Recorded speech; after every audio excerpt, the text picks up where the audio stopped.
So magbasa na punta karon sa basahon sa Mateo 7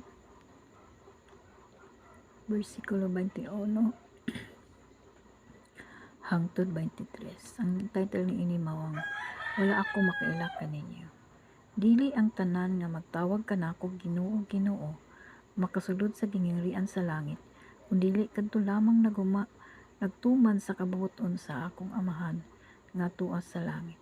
Niadtong adlaw daghan unya ang moingon kanako, Ginoo, dili ba nagsangyaw man kami sa mensahe sa Dios? Naghingilin sa mga yawa ug naghimog daghang mga milagro pinaagi sa imong ngalan. Apan ingnon ko unya sila, wala ako makaila kaninyo nga makasasala, pahawa kamo. Mo kini ang pulong sa Ginoo karong gabi. Una, salamat sa pagbasa, sa pagpaminaw. Amen.